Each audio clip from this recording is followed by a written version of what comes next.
Hai guys, welcome back to Kak Malpus Class di video yang ketiga, yaitu yang berjudul Seni Tidak Mudah Menyerah Ketika Mengalami Suatu Kegagalan. Nah, kalau kalian sudah nonton di video 1 dan 2 tentang kelas self-development dan juga motivation, kelas ketiga ini pasti berguna banget buat kalian yang pernah mengalami kegagalan.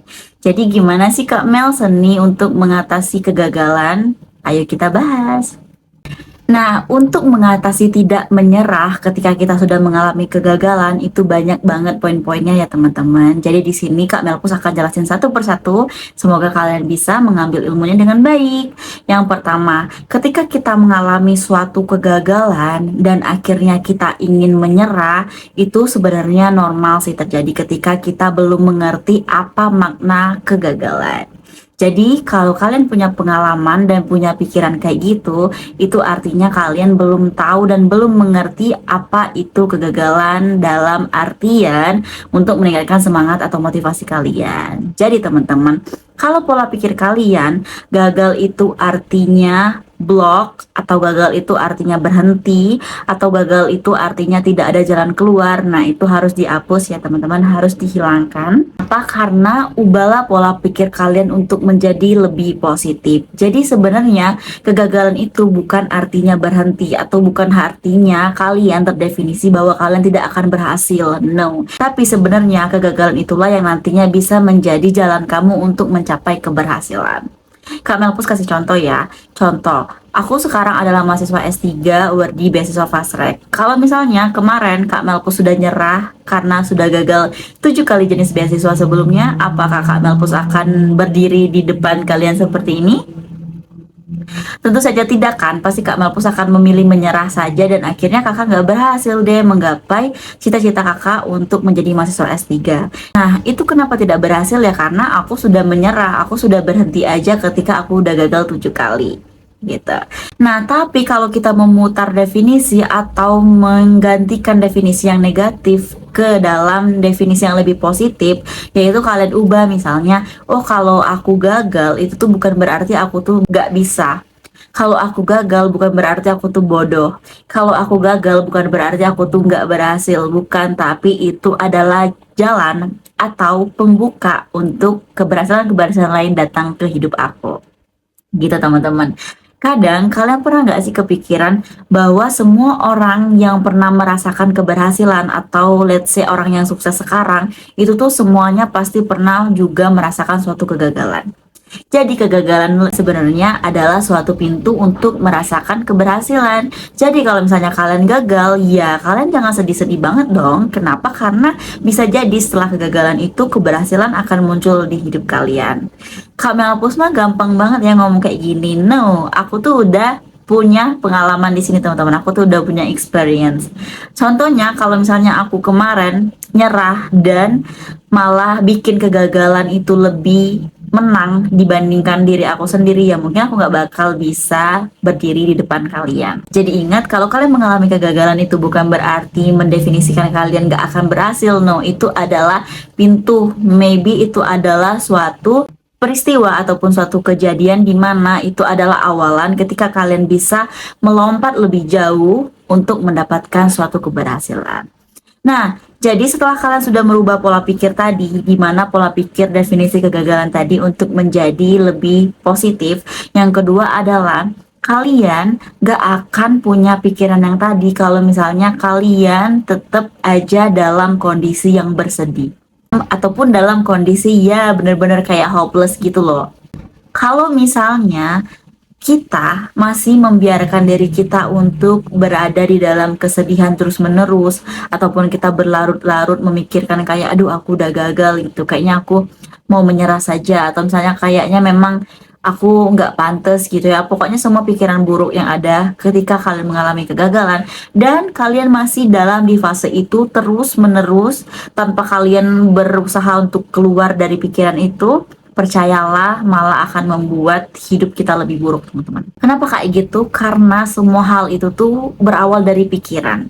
Jadi kalau pikiran kalian sudah bagus dan kalian juga sudah mendefinisikan kegagalan dengan sangat baik, memproses suatu kejadian dengan sangat baik, itu pasti nanti akan muncul pikiran-pikiran yang bagus. Jadi mulai sekarang, kalau misalnya kalian punya pikiran-pikiran yang buruk, apalagi tentang diri kalian, mulai dibasmi ya, mulai dihilangkan. Kalau kalian gagal, kalau kalian belum berhasil mencapai dan mendapatkan apa yang kalian minta, itu tuh bukan berarti kalian bodoh, bukan berarti kalian nggak berhasil, bukan berarti kalian tidak bisa. No, itu bukan banget. Karena memang kegagalan tidak bisa mendefinisikan suatu peristiwa, dan kegagalan juga tidak bisa mendefinisikan siapa diri kamu dan apa yang akan kamu dapetin di masa depan. Gitu ya teman-teman. Dan yang ketiga, seni untuk tidak mudah menyerah setelah kegagalan adalah ingat kembali bahwa hal yang besar atau pencapaian yang besar atau hasil yang besar itu tuh juga harus disamakan dengan usaha yang besar, teman-teman. Nah, ketika kalian gagal, itu kita wajib banget melakukan self reflection. Kalian harus evaluasi juga. Nah, ini mungkin nanti berkaitan untuk video selanjutnya, video keempat. Tapi sini Kak Melpus jelasin sedikit ya, bahwa ketika mengalami kegagalan itu tuh banyak banget sebenarnya faktor-faktor kenapa. Atau misalnya kalian memang kurang persiapan, atau kalian memang kurang evaluasi, atau misalnya kalian memang kurang strategi, atau kalian sudah bagus semua, strategi sudah bagus gitu ya, persiapan sudah maksimal, tapi masih tuh gagal. Ya berarti bukan karena kaliannya, tapi memang belum saja waktunya.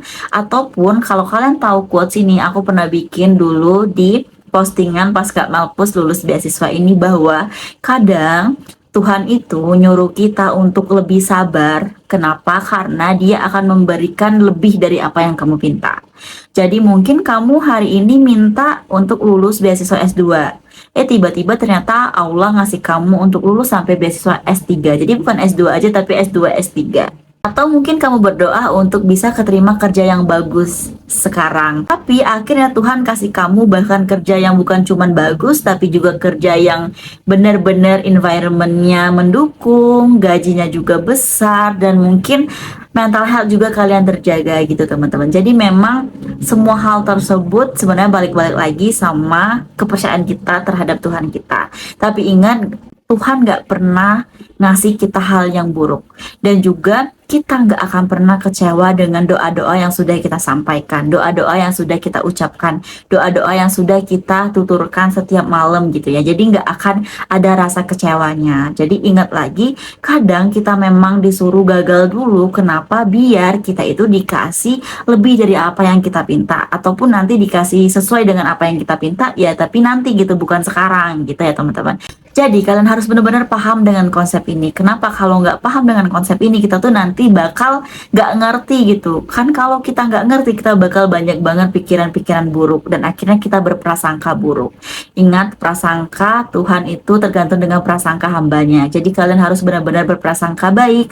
Kalian harus mikir bahwa oh, aku pasti berhasil nih, pasti kegagalan ini itu sebenarnya cuman kayak batu loncatan aja buat aku untuk bisa berhasil. Jadi kayak gitu ya teman-teman. Jadi mulai sekarang kalian harus terapkan pola pikir ini.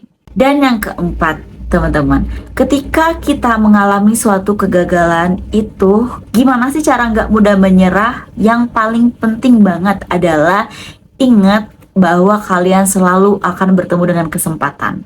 Dan kesempatan inilah yang nantinya akan memperbaiki semua kesalahan-kesalahan yang pernah kalian lakukan di masa sebelumnya. Jadi misalnya tahun ini kalian tuh gagal karena gagal daftar beasiswa, karena nggak lulus kayak gitu.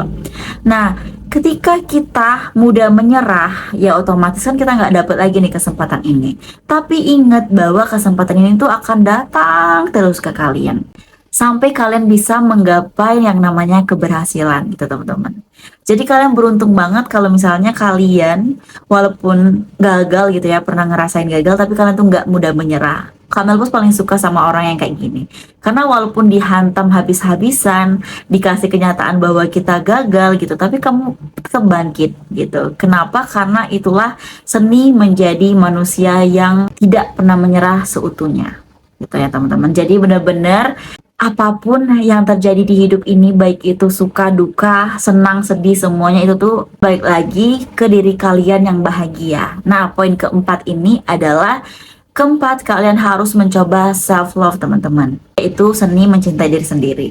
Ketika kalian mencintai diri kalian sendiri atau kalian sudah mengamali self love di poin keempat ini, kalian akan jauh banget dengan poin yang namanya menyerah. Kenapa kayak gitu? Karena kalian pengen ngelihat kalian itu suksesnya gimana sih gitu. Kalian mau lihat aku tuh nanti berhasilnya kapan sih kayak gitu. Jadi emang harus ada self love dulu atau seni mencintai diri sendiri. Kalian harus benar-benar mencintai diri kalian, baik itu sisi yang baik ataupun sisi yang buruk, ya kalian harus mencoba untuk mencintai diri kalian. Mencintai diri ini sebenarnya susah-susah gampang ya teman-teman, tapi kalian kalau mencoba terus kayak oh aku harus benar-benar memenuhi tangki cinta aku sekarang gitu untuk diri aku sendiri. Kalau kalian coba untuk selalu menerima kurangnya kamu, selalu menerima kegagalan kamu, ya mungkin nanti akan terus-terusan meningkatkan rasa self love atau rasa mencintai diri kamu sendiri gitu. Yang kelima, ingat bahwa ketika kamu menyerah atau ketika kamu berhenti di tengah jalan atau ketika kamu sudah berhenti bahkan belum memperlihatkan kesuksesan kalian, itu berarti kamu berhenti tepat banget sebelum kamu berhasil. Dan ketika kamu mudah menyerah ketika mengalami kegagalan, itu artinya kamu belum berhasil untuk berhenti di garis finish. Padahal kalau kita berhasil di garis finish itulah nanti kita bakal kelihatan tuh maknanya apa. Bakal keluar kalimat, oh ternyata aku tuh begini, oh ternyata aku tuh gagal karena ini, oh ternyata aku tuh gagal karena Allah tuh mau ngasih aku poin yang gede ini, oh ternyata aku tuh gagal karena ya aku tuh akan diberi rezeki yang sebesar ini. Tapi hal tersebut, makna tersebut baru muncul ketika di akhir atau di garis finish. Jadi kalau kamu mudah menyerah ketika mengalami kegagalan, bahkan belum sampai di garis finish kamu udah menyerah duluan, aduh itu kayaknya rugi banget ya teman-teman. Kenapa rugi? Karena kamu belum berhasil melihat makna apa sih yang harusnya kamu dapetin dan kejutan apa yang harusnya kamu lihat gitu, dan jawaban apa yang harusnya kamu temuin tentang pertanyaan-pertanyaan kamu sebelumnya. Jadi kalau kamu menyerah sekarang, ingat kamu belum sampai di garis finish. Dan kalau belum sampai di garis finish itu rugi banget karena kamu belum banyak belajar dan belum mengetahui banyak hal yang mungkin sebelum-sebelumnya kamu belum tahu teman-teman. Dan ingat ya bahwa di hidup itu sebenarnya nggak apa-apa kalau kita naik sepeda dengan cara yang lambat, ataupun mungkin kecepatan kita naik sepeda itu nggak secepat temen kamu yang lain. It's okay. Yang paling penting adalah kamu tetap gayu sepedanya, kamu tetap naik sepedanya. Walaupun speednya lambat, walaupun mungkin kamu pernah jatuh, walaupun kamu ya pengen berhenti, ingat jangan sampai berhenti. Jadi nggak apa-apa pelan, nggak apa-apa bergerak lambat dibandingkan orang lain. Yang penting kamu tetap bergerak kayak gitu. Karena kalau kamu tetap bergerak, banyak kemungkinan kamu untuk bisa sampai di garis finish. Dibandingkan kamu yang nggak bergerak sama sekali dan berhenti, akhirnya kamu nggak bisa melihat garis finish itu sendiri. Ingat ya teman-teman. Jadi kalau mau menyerah, ingat kalau kamu belum sampai di garis finish. Oke, see you di next video.